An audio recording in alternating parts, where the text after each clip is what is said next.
Zee 24 तास एक पाऊल पुढे। सय्यद फिरोज हा पुण्यातला कॅम्प परिसरातला रहिवासी आहे। त्याचं तिथे शिलाईचं दुकान आहे। पाहूयात त्याच्या याच दुकानाच्या परिसरातला आढावा घेतलाय आमचे प्रतिनिधी अरुण मेहत्रे यांनी।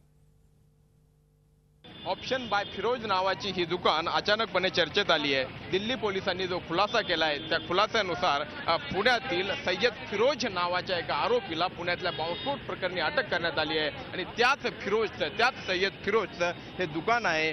कपडे शिवण्याचं, खास करून शेरवानी शिवण्याचं काम या ठिकाणी चालतं। प्रसिद्ध असं दुकान आहे। पुण्यातल्या कॅम्प परिसरातल्या बाबाजान चौकापासून जवळ असलेल्या रस्त्यावरचं हे दुकान आहे आणि त्या ठिकाणी आता गर्दी झाल्याचं आपण बघतो आहोत।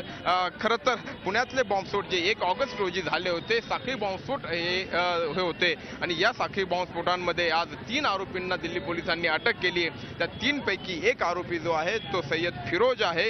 हा सय्यद फिरोज याच दुकानामध्ये असायचा। हे त्याच्या स्वतःच्या मालकीचं दुकान आहे। तो राहायला मोमीनपुऱ्यात आहे। पुण्यातल्या शिवाजी मराठा शाळेमध्ये तो शिकलेला आहे। मात्र दहशतवादी कारवायांशी तो अशा पद्धतीनं जोडला गेलाय आणि म्हणून आज हे दुकान या ठिकाणी चर्चेत आलंय। खरं तर या दुकानामध्ये तो गेल्या 15 दिवसांपासून आलेला नाहीये।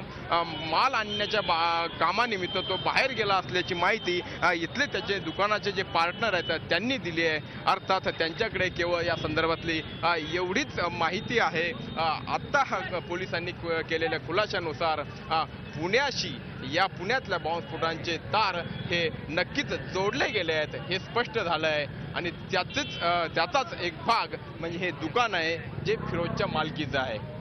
व्हिडिओ जर्नलिस्ट नितीन सांगोरसह अरुण मेहत्रे, झी 24 तास पुणे। झी 24 तास एक पाऊल पुढे।